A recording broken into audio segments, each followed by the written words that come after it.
Amados irmãos, boa noite.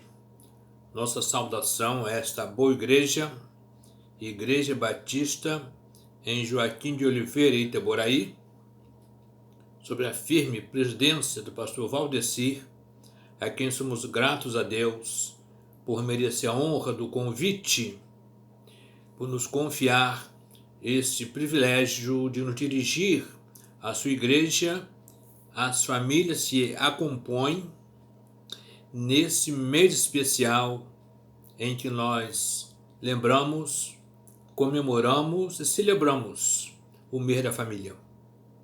Certamente que o pastor Genesi não pode ficar esquecido, porque ele deve estar por trás deste processo, deste convite honroso, até porque ele é filho da nossa casa aqui no Engenho Pequeno. Nós ficamos 30 anos pastoreando e vimos quase que o pastor Genesi nascer, que ele é bem jovem ainda, apesar de ser vovô, mas é bem jovem.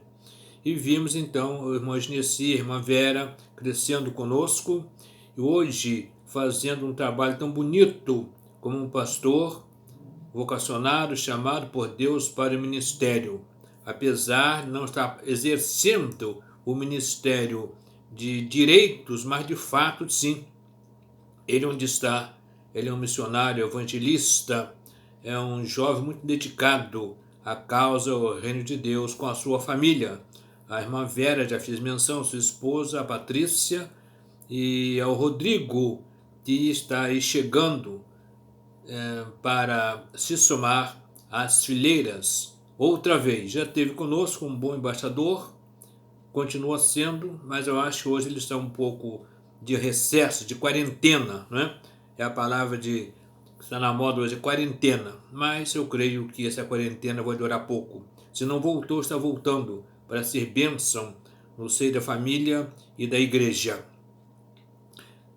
Os irmãos estão, neste mês, trabalhando com um tema bastante palpitante, que é o texto de Efésios capítulo 4, versículo 32, que ele nos diz sobre a família vivendo em união, se entendendo, se perdoando. Esse é o pensamento do texto que os irmãos estão trazendo.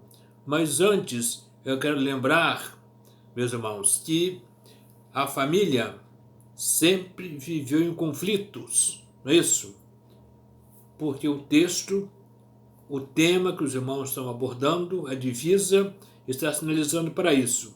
A família em tempos de conflitos, a família em tempos de lutas, a família em tempos de crises. Eu estou tentando desmistificar essa ideia da família hoje apenas vivendo um tempo de crises. Apesar que nós pensamos assim, apesar de ser verdade, mas eu quero dizer para os irmãos que a família sempre viveu, que o mundo sempre viveu envolvido com crises. Isso começou com Adão. Eu vejo a família vivendo pouco tempo sem crises. Foi o tempo antes do pecado. Nas lives que eu tenho feito no mês da família, eu fiz menção a isso. Se os irmãos me acompanham, viram que eu fiz menção a isso. A família viveu um tempo sem pecado. Foi um tempo, talvez, muito bom. Mas eles não gostaram. Eles acharam que era preciso mexer naquele ambiente de paz, de harmonia, de romantismo, ouvindo e vendo as aves cantar, voar, se reproduzir, olhando a natureza, o céu azul estrelado, a lua iluminando durante a noite, aquele romantismo do jardim, das árvores, dos frutos, dos rios correndo, dos animais, aquela coisa bonita que nós hoje gostamos, procuramos, mas dificilmente encontramos. Eles acharam que estava bom demais. E a Eva foi procurar então sarna para se coçar. Me perdoe a expressão um tanto popular, mas é isso mesmo. E quando então ela conseguiu encontrar, quando conseguiu colocar fim à paz, quando conseguiu encontrar um novo componente, um novo vírus, um vírus maldito, que é o vírus do pecado. E aí as coisas mudaram logo, logo. Deus veio, viu, conversou com eles e começaram a se acusar, começaram a mentir. E tudo desandou a partir desse instante. Então eu estou nesta introdução dizendo para os irmãos que a família nunca viveu, depois do Adão para cá, sem problemas. Viveu pouco tempo sem problemas no jardim. Mas depois do jardim para cá, as coisas desandaram. Eu quero ler com os irmãos o texto básico, o texto onde está a divisa, onde está toda a temática dessa programação, que é Efésios capítulo 4, versículo 32, que assim nos diz: Antes sede uns para com os outros benignos, misericordiosos, perdoando-nos uns aos outros, como também Deus vos perdoou em Cristo. Eu vou ler de novo. Antes sede uns para com os outros benignos, misericordiosos, perdoando-vos uns aos outros, como também Deus vos perdoou em Cristo. Eu vejo pastor Valdecir, com sua liderança, desenvolvendo uma ideia muito saudável, não podia ser diferente, para com a sua igreja nesses tempos e nesse mês da família. O que é que os irmãos estão me dizendo com esse texto aqui? Veja o que é que ele diz. Antes sede uns para com os outros benignos. Benignos é bons, né? É ser bom. É isso que o texto me diz, que os irmãos estão pensando com as famílias da igreja nesse mês. E não só nesse mês, mas sempre. Serem bondosos, serem bons dentro de casa. O que não é muito fácil. O que não é muito fácil. Porque em casa, meus irmãos, todo mundo conhece todo mundo. Não é verdade? O esposo e a esposa se conhecem até na intimidade. E muitas vezes é ali que nascem alguns problemas. Na intimidade.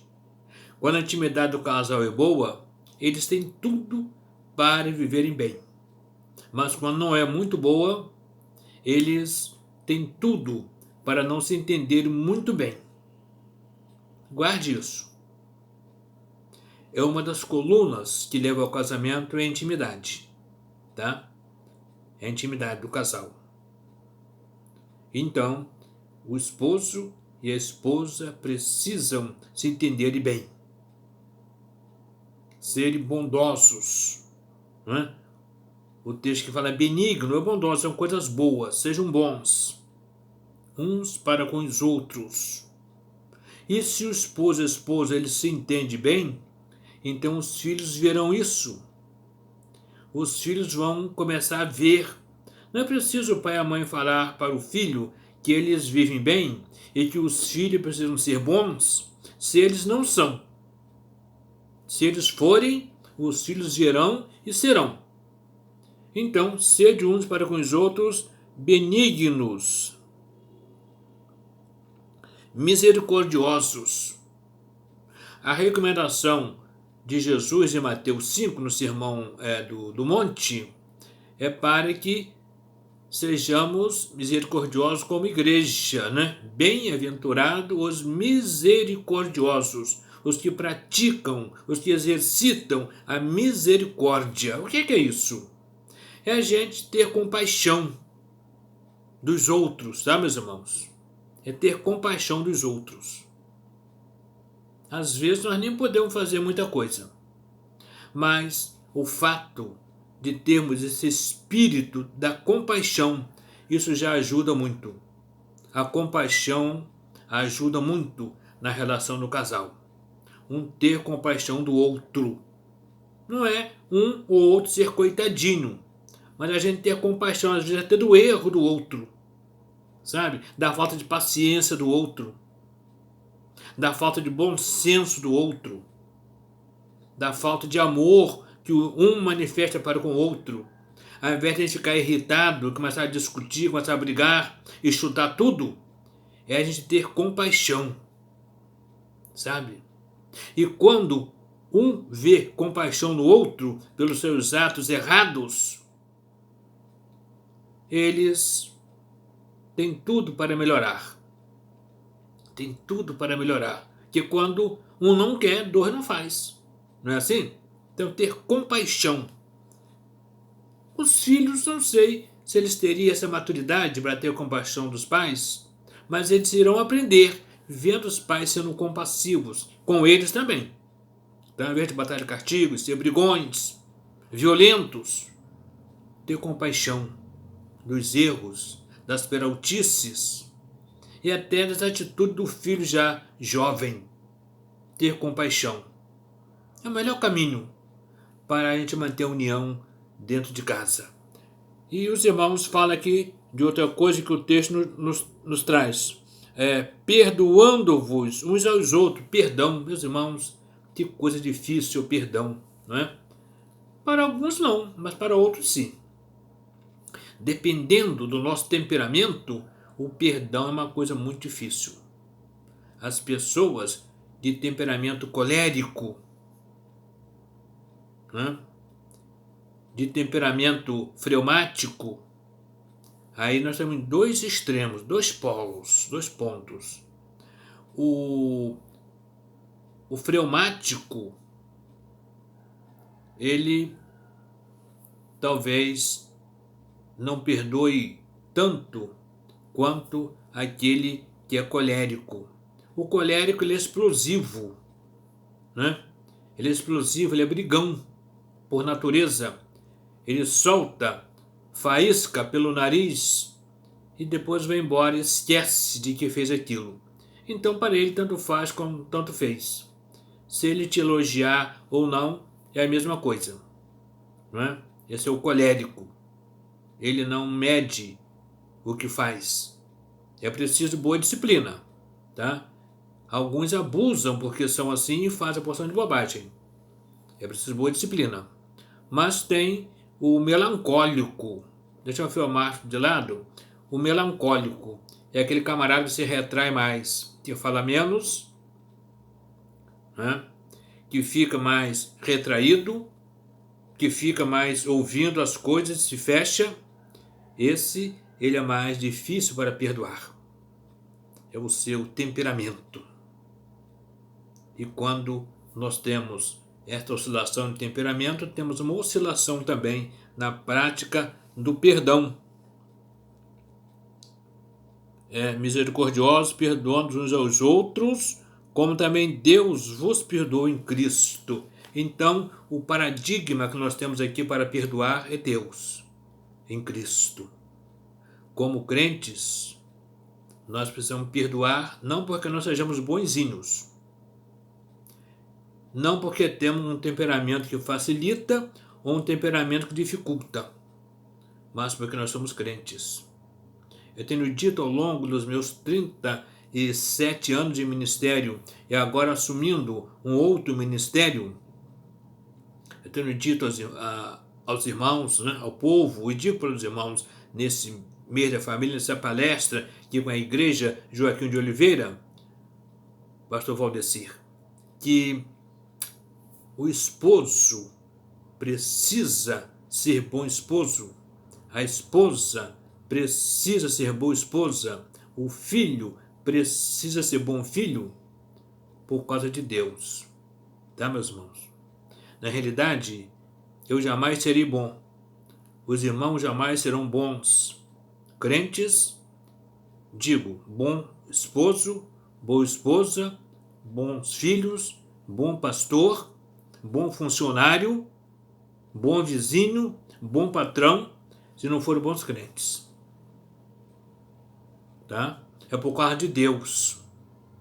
É por causa de Deus que nós precisamos ser melhores a cada dia. Por isso que o crente, ele tem tudo para ser melhor.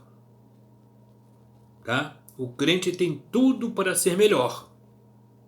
Por causa de Deus. Tem pessoas que não são crentes como nós, que são boas. São excelentes.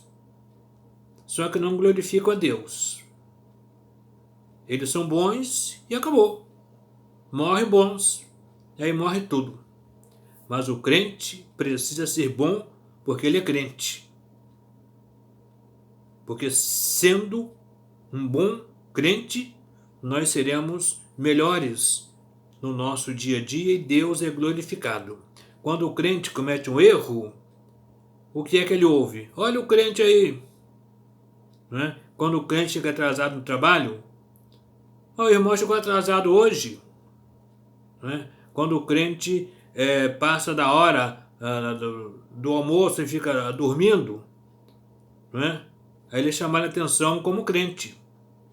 Quando ele responde ao patrão, ele é visto como um mau crente. Então, meus irmãos, nós precisamos ser melhores em tudo por causa de Deus. É Deus que nos chama para que sejamos melhores. Melhor esposo, melhor esposa, melhor filho, melhor pai, melhor mãe, sabe? Isso é um desafio muito grande. Mas as boas coisas têm preço, não tem, meus irmãos? As boas coisas têm preço. Os bons profissionais, eles lutam. Os atletas, eles lutam muito. Eles treinam muito para ser os melhores. Então por que nós não podemos treinar para ser os melhores também aqui nessa vida? O melhor crente, ele vai ser melhor patrão, ele vai ser melhor empregado.